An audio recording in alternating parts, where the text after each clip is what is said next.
It's the Metal Injection Livecast. We have some friends with us. Thank you so much. We have Johan and Olavi from Amon Amarth. Did I pronounce that right? Did everyone that? Yeah. I got it? All right, perfect. good. Yeah. I want to be insulting. Thank you guys. Coming all the way from Sweden just for the Metal Injection Livecast. That's the only reason why you're here. Yeah, that's. I mean, I don't think it was necessary, but we appreciate it all the much. You know, coming all the way to Brooklyn. Yeah, good to be here, man. No, it's awesome, and you guys have a busy 2019. So things are just getting started for you guys this year. I feel you guys are eventually going to be putting out an album. You have a big tour with Slayer, and you're doing Slayer's final tour. And I feel like Slayer fans are pretty hard to impress. So you guys, you have to like really bring it. Do you feel that? We know we're Slayer fans. Yeah, exactly. Like you've gone to Slayer shows, and you're like, "Who the fuck are these openers?" Yeah, exactly. So people are gonna say that about you guys. How are you gonna? What is your strategy to combat that cynical thought of Slayer fans? Well, I mean, we've done it before, right? Know? We were in the Unholy Alliance 3, and like I have a good example actually. So there was this one guy standing in the front row for all the UK shows we did in that one, and he was just standing like this when we were playing, like arms crossed, you know, and just like right on the barrier. Didn't flinch, didn't do anything. And now he comes to all our shows. He's like a massive fan of Amon Amarth. Awesome. Yeah, so does he do the same thing at your shows now? Probably. He does. That's awesome. It's consistent. And the funny thing is that he's a French guy, and he used to call himself Slayeric, I think. and now he's called Amon Eric. Nice. Nice, you've converted him. Yeah, I love it. That's cool. And I mean, what would you say? Where are the toughest fans to please? Like, is there a certain country or a state in the U.S. that you're like, got to put your working boots on? I think the toughest show we had was opening up for Iron Maiden in Finland. Oh yeah, that was tough. Yeah. What happened? What was tough about it? I mean, people were almost like shaking their heads. Yeah, like. But yeah, they were actually in the front rows where everybody's waiting for Maiden. They were like, you know, like you guys weren't doing enough spin kicks, shaking heads, and we were just giving it all. But on the other hand, I will say that when we started playing, there were like just those people almost watching us, even though it's like a massive field of people. But at the end, like people further back, they were watching us and they were getting into it. So I see. Yeah. So the it's true, like the hardcore Maiden fans got there super early to get their spot up front. Yeah. And they were just, you know, muscling through the right opening to bands. get to Maiden. But like the partiers, they were in the back rocking out. Yeah. That makes sense. And you know, you guys are going to be touring, and you guys have one of the most awesome stage shows. There's a freaking hull of a Viking ship as close a replica of it. yeah. And are you guys doing anything? Are you going to like add to it? Are you bringing the ship on the Slayer tour, or is that a little too much to carry? Should we give away too much? Or Yeah, but we're doing a smaller version of the ship. Okay. Yeah. And so how do you rehearse with the ship? Like before you go out on the road, is there a rehearsal like to test out? We used our own ships we have back home. Oh, I see. They're in real ships. Then when they go on stage, it's like a break. And it's kind of convenient to have a Viking ship because we just row it over with all the gear. It's cheaper. It's more. Yeah. The crew's on it, have to everything. go back home now to start rowing. That's actually how you we came have to over. be home by next Friday or something. Yes. It's good that there's a bay right over here, a little further down the road. That's where the ship is parked. Yeah. And you could be talking to Amon Amarth. You just got to pick up the phone right now. Call and dial 213-WIDE-NUT. It's the phone number, 213-943-3688. That's the number, 213-WIDE-NUT. And we have a fan of yours who has been on the line since the beginning of the show. Ashley, are you there? I'm here. Hi, Johan. Hey, how you doing? Good. How are you? Not too bad. I have a beer in my hand. I'm good. Good. Well, I've been on hold for a long time, and you're worth it. So I'd love to talk to you. I'm very excited. I got the email from Metal Injection. Actually, I have a couple questions for you, if you don't mind if I ask. Well, I'll try to answer as good as I can. Go ahead. Okay. So one of my questions was about the Viking ship. That it seems like it was already asked, so I was just curious to see if you were doing that setup. So that was one of my original questions. My other question is, how do you feel, and are you excited about doing the Slayer show in May? I mean, playing with Slayer obviously is always great. I mean, it's one of our favorite bands. All of us in the band love Slayer. So, and we did tour with them in the past, and we did a couple of off shows with them as well in Europe and all that stuff. And they're great dudes. Always great to hang out, and it's always great shows playing with those guys. So yeah, we're very excited. And I think the package for the tour is amazing as well, with Lamb of God and Cannibal Corpse as well. So yeah, it's going to be awesome. It's going to be a killer show. Well, I'm happy. I purchased early entrance VIP tickets, so I plan on being there extra fucking early to be up front and see you. All right. See that awesome beard of yours swaying back and forth on the stage. Can't wait. How many hairs do you think is in your beard, by the way? If you were to guess. Don't spoil it. We're running a contest. Yeah. Let's suffice as to say it's enough. Yeah. Enough. Yeah. Hey, good enough answer. Yeah. Love it. Keep it going. It's epic. All All right. right. Well, thank you for your questions, talking to you. Ashley. And we got another caller on the line. We got John in Chicago. Hi, Johan and Olavi. I just wanted to say, first of all, I love your guys' music. It's gotten me through many tough times in my life, and I really appreciate it. Thanks, man. Glad to hear it. Thank you. Yeah, and also I do have a question.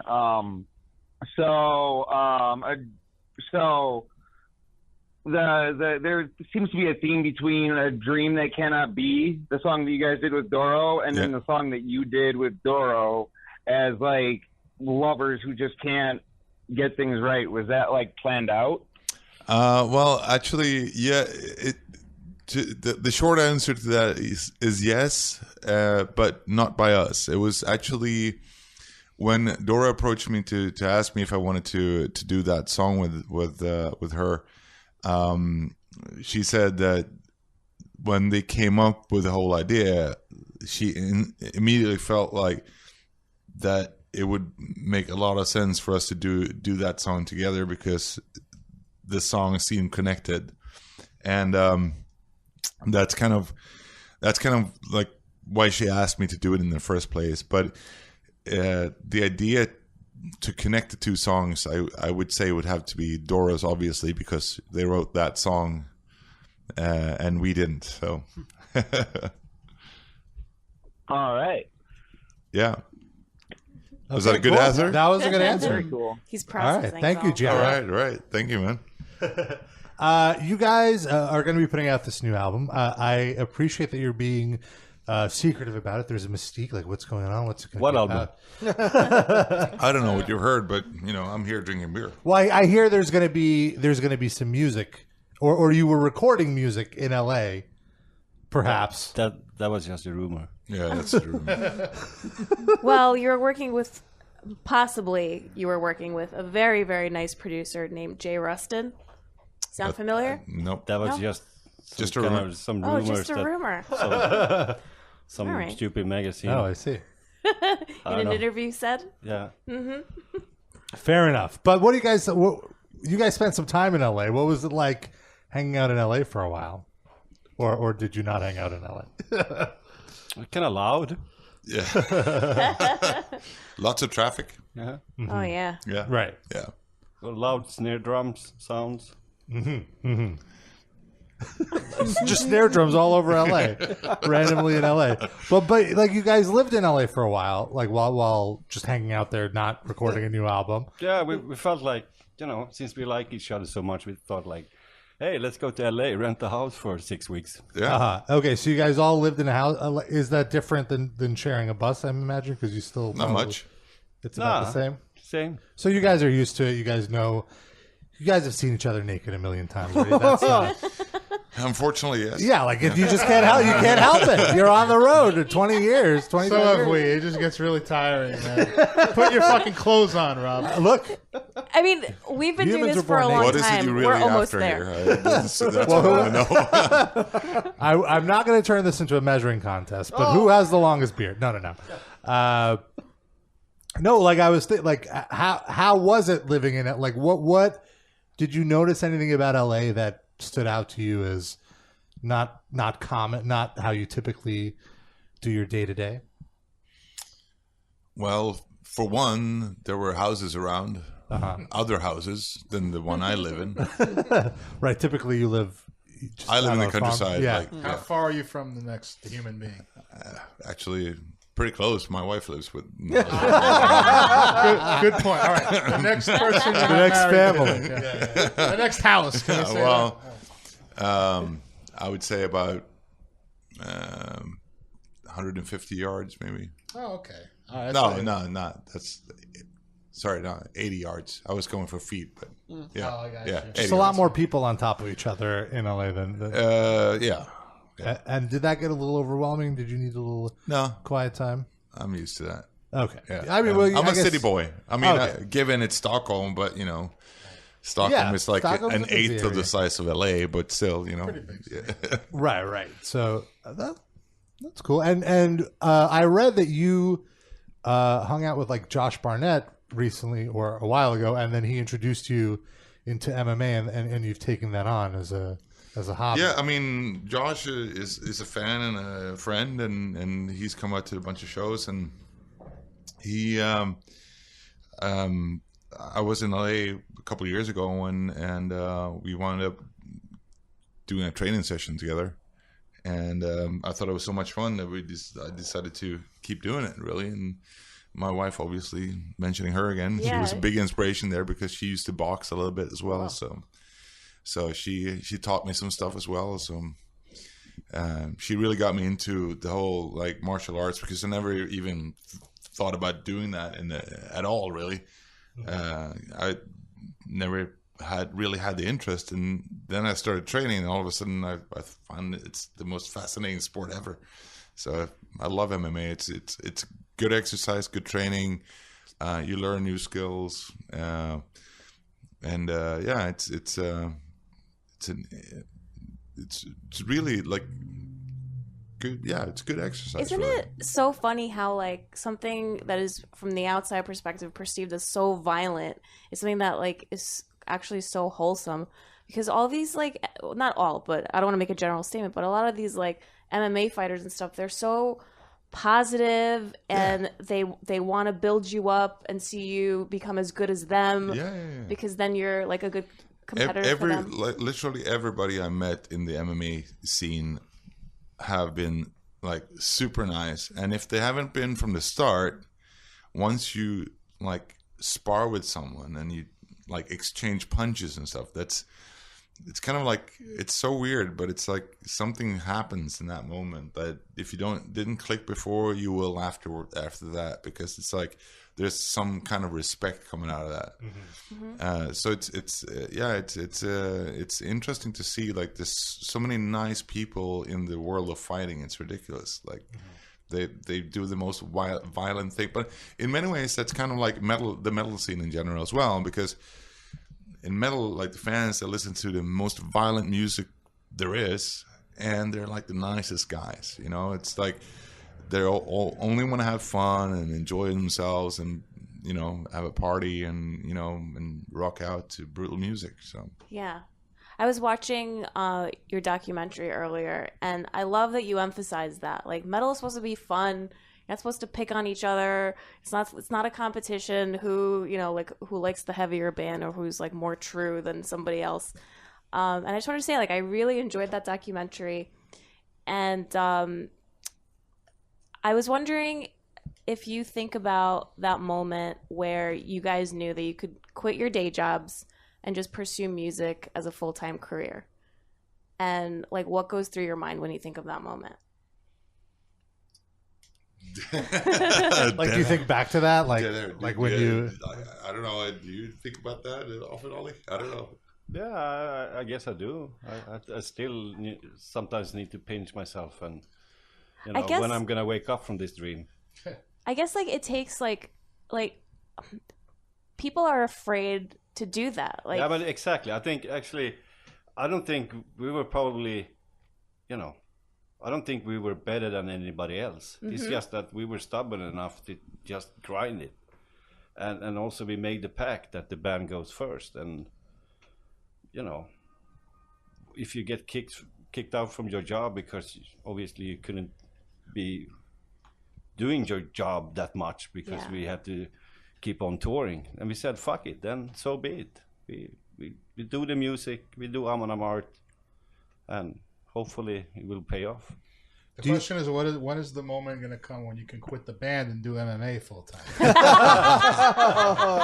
Well, do you what time is it? I think you could beat CM Punk's ass. You could start. I don't know. I mean, I think he's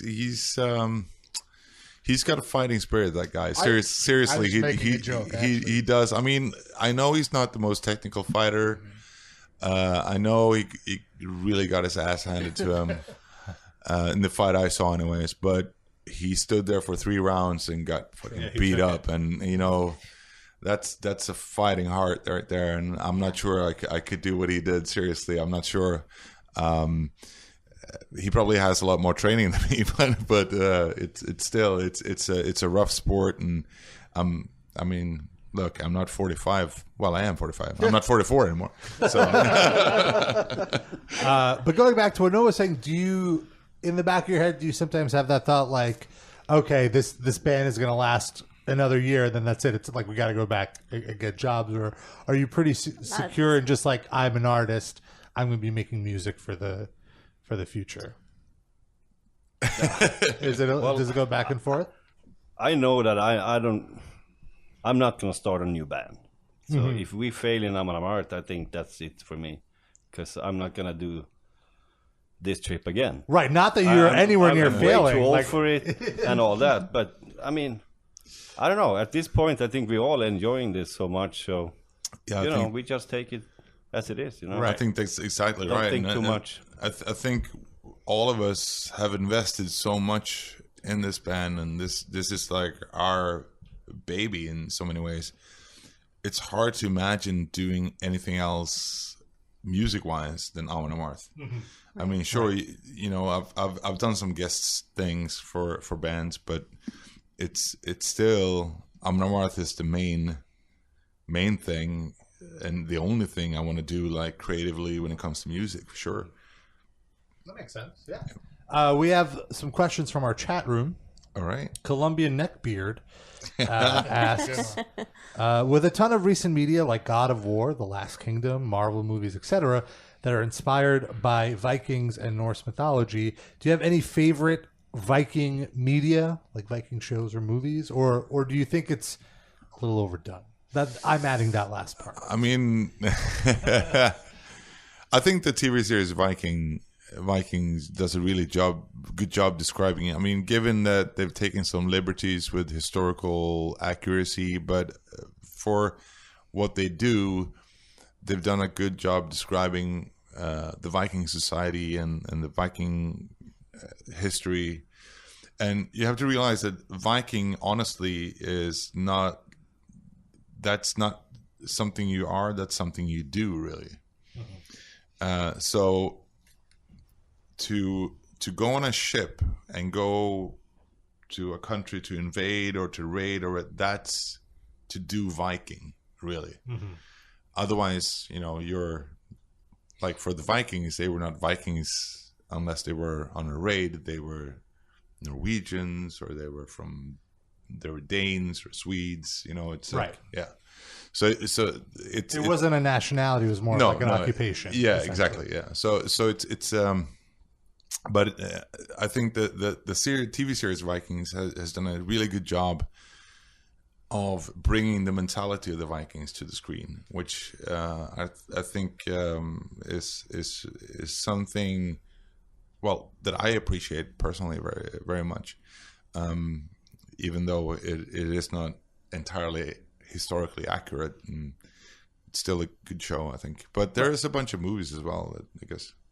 What has there been a movie or something you've seen that like this is just bullshit? They just got some. Oh yeah, there's been a bunch of those. Yeah. Well, we can like all the Thor movies for once seem a little bit, but on the other hand, they're based on the comic book anyway, so you can't really judge it by that standard, of course, you know. But there have been a few other movies that are maybe not so great. Norsemen. What?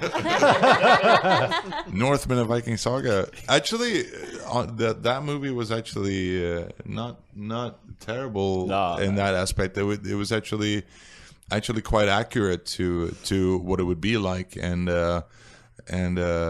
given it's a simple story, a straightforward story, it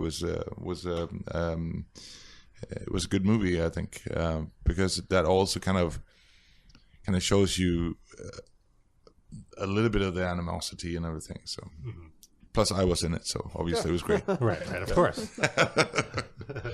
Yonder asks, I want to know Amon Amarth's opinion on the highly controversial topic of rural Vikings adopting the use of toilets like their city-dwelling counterparts. Most archaeologists argue that rural Vikings pooped in the stables for fertilizer. However, an archaeologist claims that the older shitter in Denmark was found being over 1,000 years old, belonging to a rural farmer. Do you have any expert opinions on these rural toilets? Yes. Very specific. He was very aggressive in asking me to. He pasted it a couple of times. That's like a part of the Viking history that I kind of stayed away from purposefully. Right. Makes sense. Because it's all shit anyways. You know? Did you seek out Viking history? Is it something that just growing up, you know, these stories are passed down? Honestly, to be honest, I kind of had to seek it out because when I grew up, they didn't teach a lot about Viking history in school or anything.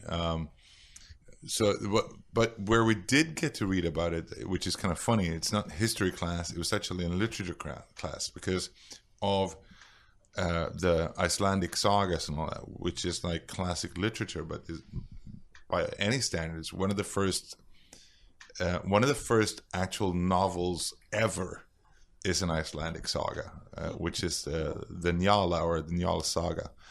And even though it is written about people who kind of existed, it's one of those books that is written like in a novel type of way, even if it's not like a novel like you would read today, but still it's like, but people didn't write books like that back then. So it's one of the first ones that are actually kind of a novel, which is kind of interesting.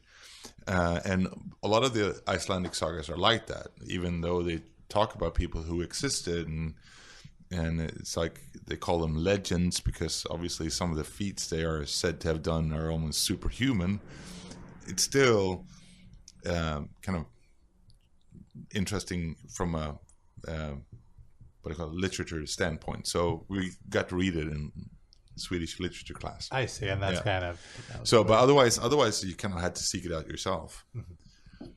Cool. We got the phone lines are blowing up. 213 wide nut. Everyone's dialing the wide nut. Keep your head down. And should we play Russian roulette with the phone? Let's see. Area code 787. You're on the air with Amon Amarth. Hello. Hello. Hey. What's your name? Hey. Damn, that was quick. Hi, guys. How's it going? Good. How are you, man? I'm doing pretty good. Really starstruck here. Really Take a happy breath. to be on the phone with you guys. So thank you for having me, Metal Injection. Really appreciate it. What's your name? Let's start with your What's your name. name? So my name's Cristian Keough. I'm from Puerto Rico. Oh, cool. Oh, wow. Long distance call. Great. How you doing, man? Yeah. Do you have a question for Amon Amarth? Yeah, just Sorry, what was that? I said, do you have a question for Amon Amarth? Yes, I do.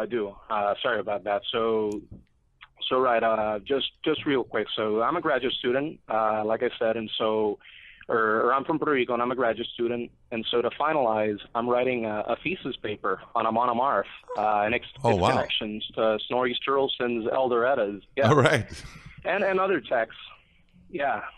Cool, man. And it's a sort of take on comparative literature. And so, I never actually thought I'd get the chance to talk to both of you like this. So yeah, we're doing homework. Wasn't prepared. Well, I mean, for sure. I mean, I'm very sorry. Yeah. Yeah. Dude, please continue, man.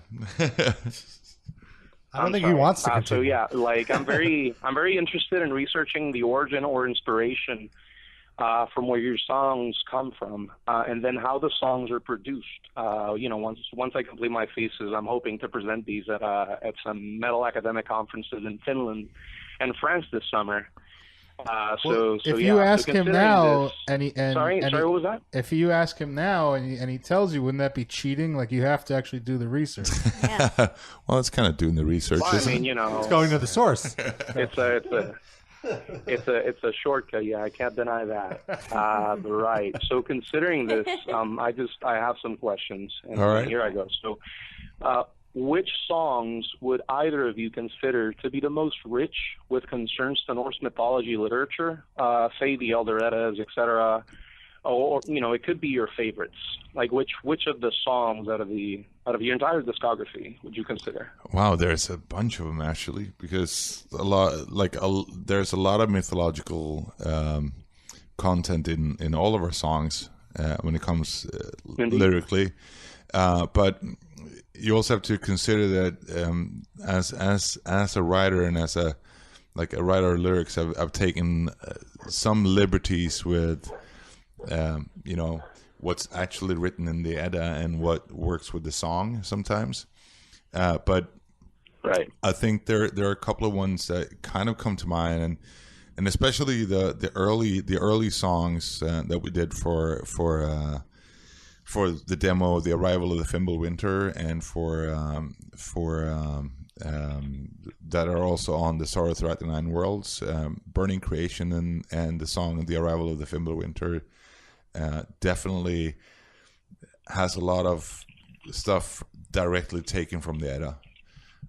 But there are a lot of other songs that has that, like Death and Fire, Loki, Locust Treachery as well, part 1 and 2. Hermod's Ride to Hell, and Sorrow Throughout the Nine Worlds, that song as well, dealing with the death of Baldur. So there's a bunch of them, really. Too many to go through, but I can hear you. By the way, you don't have to type. There's going to be an archive. Just download it. That's so cute. I'm sorry. He's in class now. He's got to do the presentation right now. His teacher's sitting behind him. If he could drag you to class with him and you could just give this presentation. Just do his work for it. I die. So just two more questions, if I can. Yeah, sure. Go ahead. Man. So what content do you utilize in order to create your music? Like, is it just literature, or are there other elements involved? Like with the band's most recent, like the process that the band has taken recently, it feels to me as if it's gone from topics as myth to more historical based. And then I just get this idea with the one leak of the you guys have mentioned one song, right? I don't want to say this live if you haven't. No, I think you misheard. misheard. No. You misheard. No. Nope. But so like you're asking from like how we write songs, like the musical aspect of the. No, but I think I don't know. Maybe I misunderstood. But for instance, Warriors of the North. Yeah. That was an. I told BJ about. I read this really cool book about Chinese warriors, and I told him about like when it was like a bunch of old men, instead of just dying, they went for their last battle. So eventually Johan picked up that idea and wrote Warriors of the North.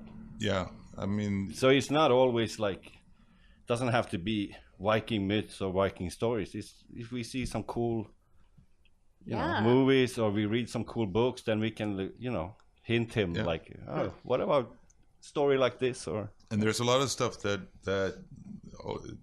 a good example actually, and there's also a lot of stuff that maybe deal with personal things that you kind of write in metaphors to fit the Viking theme, or that relates to Viking history or mythology, maybe not directly, but in a metaphorical sense, that I write about. One of the more obvious ones is Fate of Norns, which is a song about a father burying his child, whereas that for some persons, people would actually be an actual story about that. For me, it was written during a time where I was going through a pretty rough breakup and all that stuff. So it's stuff that you can deal with metaphorically that you may not want to talk about out loud. So there's a bunch of stuff they can work on lyrically through the Viking theme actually. So okay then. Yeah. Yeah, thank you. Definitely metal has always been the outlet for many people. Like the second caller, as he was saying. We're right. So like last question, because I've taken a long time. So yes. Will you be on the 70,000 tons of metal cruise next year? Because I've been going for 2 years now, praying to Odin that you go. Yeah, everyone's asking that question, by the way. Do you want to have a short answer? No. I was going to say it's the same as the toilet answer as before. No. Yeah. Sorry about that. Well, I'm hoping I can go and catch one of your shows in Florida, because from Puerto Rico it's a little far and expensive. It's a bit far, I know, and you also had that devastating hurricane hitting you guys and all that stuff. So I actually that was pretty metal. Yeah, I have some friends from Florida who went there to help out. I don't know how long he stayed there, but I think it was like 6 or 7 months or something. He was just staying there. That's terrible. Yeah, so. Yeah, it was a disaster. I mean, reportedly there were only 13 deaths, but I mean it was more around 3,000. But who's counting? Yeah, that's what I'm saying. It's like a little off. Yeah, but it's also like damage. How is it? Were you in one of the damaged areas, and how are things now? Where do you live? Like what's the town you live in? City? Well, so luckily I live in one called Cabo Rojo or Mayagüez. That's in the southwestern corner of the island, and that's the farthest area that was hit from the hurricane. So I was one of the lucky ones, even though it was still a catastrophe. Yeah. But the hurricane didn't pass right over us. That was more to the northeastern corner of the island. I see. Wow. Well. Yeah, but we have power and water. There are still plenty of people that don't have roofs over their heads. But we're dealing with it as we can. Yeah, that's rough, man, and we're glad you're with us, man. Yeah, let us know what grade you get on your paper. Yeah, keep us posted. If you get a good mark, you owe it to Johan and Olavi. Yeah, you can directly cite this podcast in your paper. Give us we're going to be a footnote. A footnote, yeah. We want to be a footnote. Give us an email, hatemail at metalinjection.net when it all goes down. All right, thank you, man. If I get the Oh, sorry. That was Rob. Apologize. That was me. That was my fault. All right. 630, you're on the Metal Injection Livecast. What's your name? Hey, my name is Jeff. How are you? How's it going, Jeff? How you doing, man? It's going great. Just wanted to thank you for taking my call. I'm definitely a huge fan. I grew up on 80s thrash metal and discovered you guys about 5 years ago, and you guys certainly scratch an itch that I needed scratched. So it's all right. Like to hear that. So I have a question for you. My question is, what is your preference? Would you prefer to play as part of a big package on a huge stage with bands that maybe are bigger than you would go on after you, like the upcoming Slayer tour, or would you prefer playing a smaller headlining show at maybe a club where it's your people and you might get a little bit of a longer set?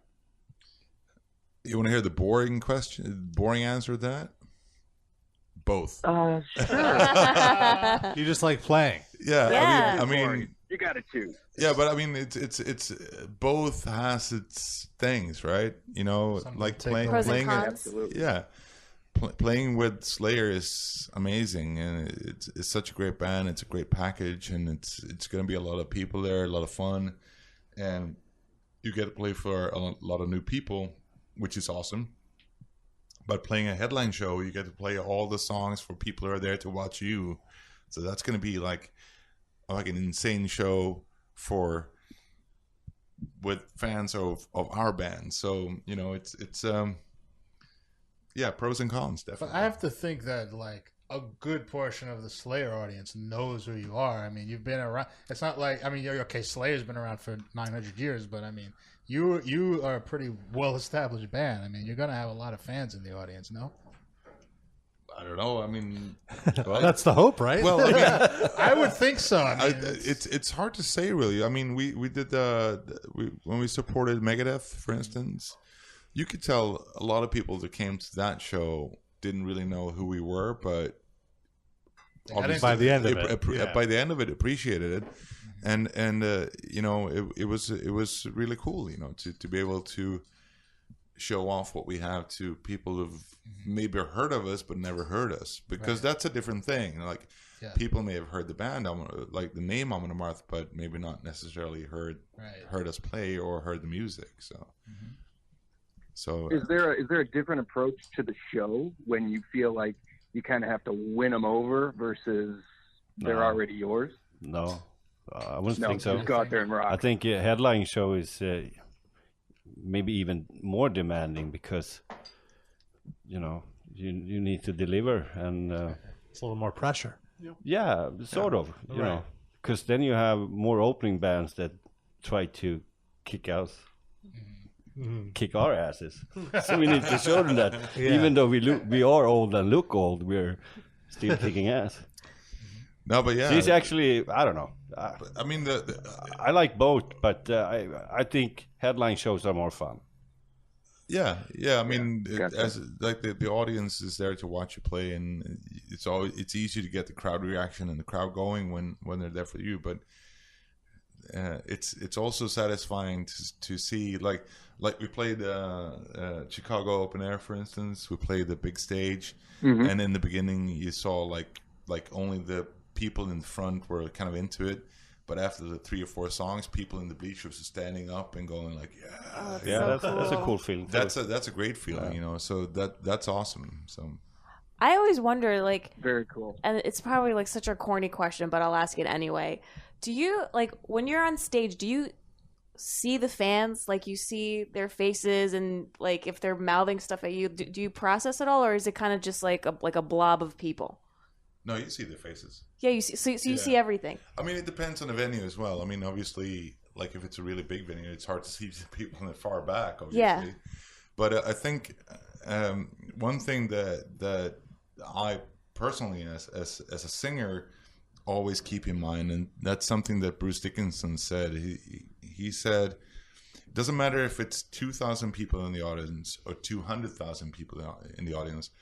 I always perform so that the person in the back can say at the end of the show, he pointed at me. Yeah. Ah. Nice. Wow. Yeah. And I mean, even though it doesn't really make sense in a way, that's an attitude. Like if you can try to put that energy out there, that's the energy you're gonna get back. Mm-hmm. So that's, at least for me, that's my philosophy. Because I want every show with Amon Amarth to be the best shows I experienced when I was a kid, and that's when you went to the shows and you felt like almost like you were a part of the show. You know, we're doing this together with the band. It's not just the band is up there playing. It's all of us, you know.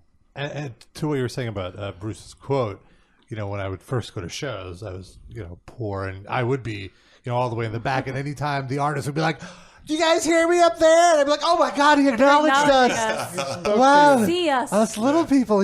So it's so true. Like I've experienced the other side of that, of like, he saw us. Yeah. You know? Like absolutely. We're sitting here. You guys are drinking some IPAs. I heard you guys like the IPAs. Well, I do. Oh, you do. Oh, you do. Well, what are your preferred? He just prefers beer. You'll do any beer. Well, how did you land on the IPAs then? How is that your preference? You guys beer snobs? Or you don't I am. Yeah? I'm definitely a beer snob. No, I'm the beer hobo. Subtitle. It's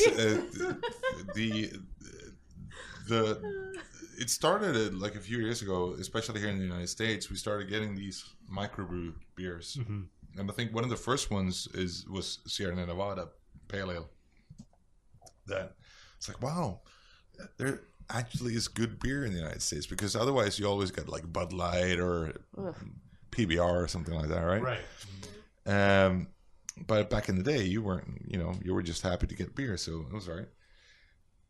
But then, we started finding more and more of these beers, and then I met my wife, and she worked in a brew pub in Sweden with specializing in beer and whiskey, and then a whole world opened up with weird, all these kinds of beers, and I started getting more and more into the IPAs and shit. I see. I personally cannot handle it. My acid reflux kicks in like the first sip that I get, and I'm like just burping and you want to know the best beer then for you, for acid reflux friend? people? No, yeah. Well, technically, my favorite would be like a Weinstefan, like a Hefeweizen, I guess. Yeah. What would you suggest? I would suggest Guinness. Oh, interesting. Yeah.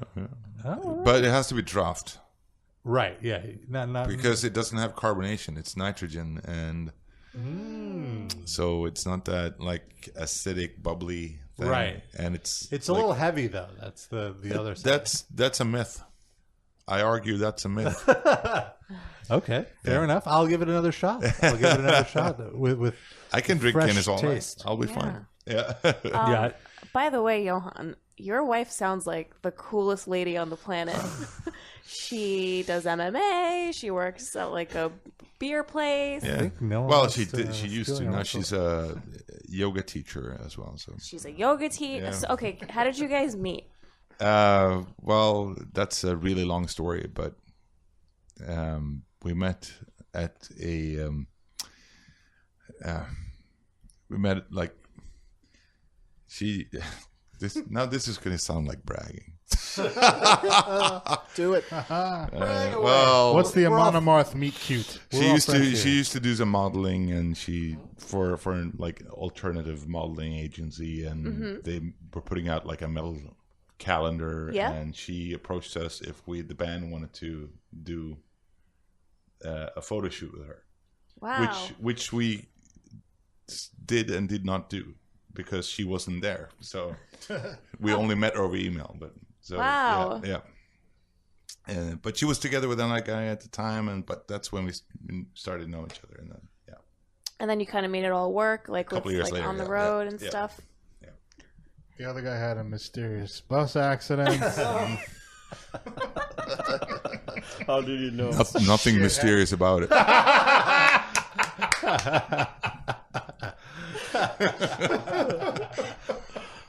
Now, Johan, you have these hobbies. You do MMA.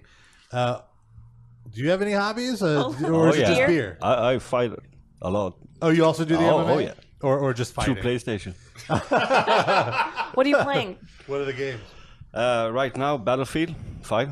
Okay. I just went through Red Dead. Okay. Red Dead Redemption. Yeah. I don't know. Amazing game. Yeah? Okay. Oh yeah. Probably the best game. And I'm waiting for Days to Gone. I think it's gonna be released next month or something. Now, do you do the online play where you're like talking to Yeah, 12-year-olds? No, I don't really chat or anything like that. But the fun thing is that with gaming is that when you play on your own home, you kind of, you feel like you're the best gamer ever. Yeah. Right. And then you go online and realize how fucking shitty you are. Yeah. Right. Seriously, like fucking Battlefield, amazing online game. But I'm pretty much, when all the games are done and you're probably like, I don't know, between 20 or 30 people on a match. Yeah. And I'm pretty much on the bottom line. You're always number 20. 20 out of 20. Exactly.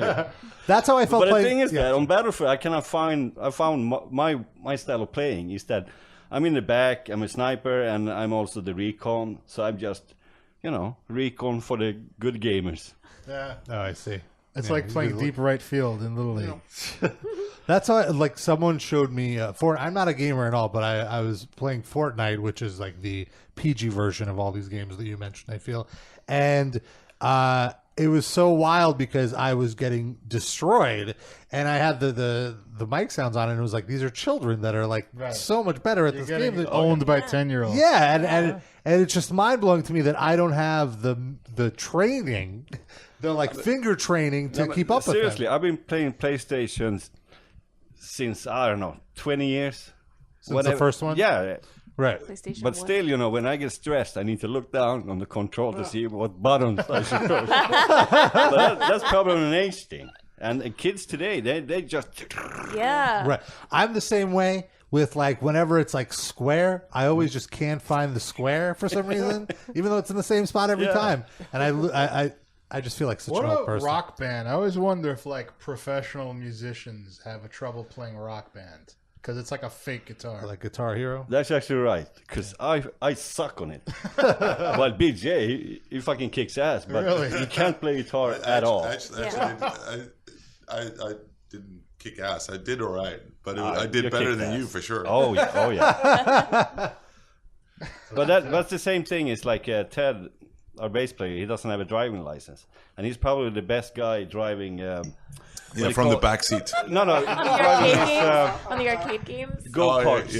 Go-karts. Because the rest of us, we think like how you drive a car, while he's just going nuts. Yeah, it's a different animal. Yeah. You gotta, like, it has its own thing. I will actually have to argue that the time, both times we've driven go-karts, I actually won. So, But Ted was still good. He was good. Take anybody out? No, I didn't take anybody out. You ever do go-karts with the guy that was dating your wife, your future wife? There? This mysterious go-kart accident. Yeah, that was the one. That was it. We figured it out. It wasn't really a bus. It's go-karts obviously are very different from driving cars. For ones have stiff axles, so that's a tip. There you go. Stiff Axle is also the new Amon Amarth album title. No. Pre-order now. We don't know that. I thought about Guns N' Roses. They are working on There's new... nothing He stiff actually about is him very anymore. stiff. It's true. Yeah. It's a sex tape. Close to being a stiff.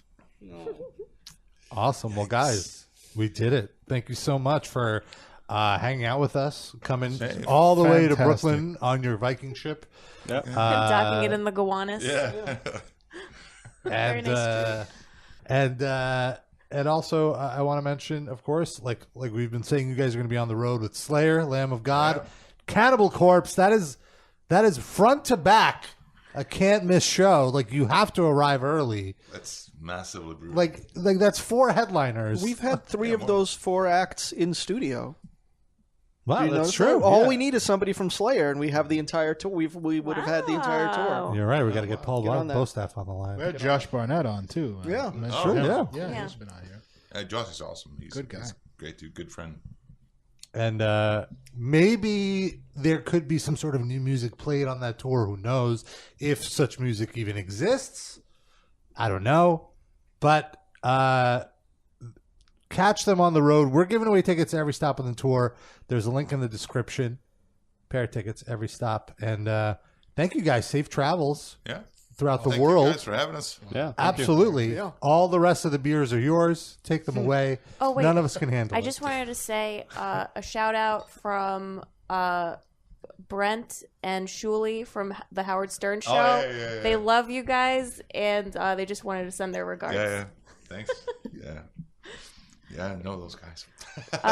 Shuli said something about like you guys giving him permission to use your artwork on his album. Yeah. And it's just like, it's so I work at Sirius, and like everyone there loves you. The guys at Liquid Metal, Sean and Jose and everyone. It's just like they're always wearing like Amon Amarth t-shirts at work, and it's just like Everyone says positive things about you, and you guys are just the because coolest. we pay them. Shirts. Yeah. And we make awesome shirts. Yeah, Amon Amarth merch is pretty fucking cool. Let's check it out. Awesome. Well, thanks, guys. And we will be back next week. Amon Amarth will not be back. This is it for them, but we will be back. Hopefully you can tune in. You can listen to every episode of the Metal Injection Livecast on Spotify, on Apple Podcasts, Google Play, everywhere fine podcasts are downloadable. And you can follow us, MI Livecast. We're out of here.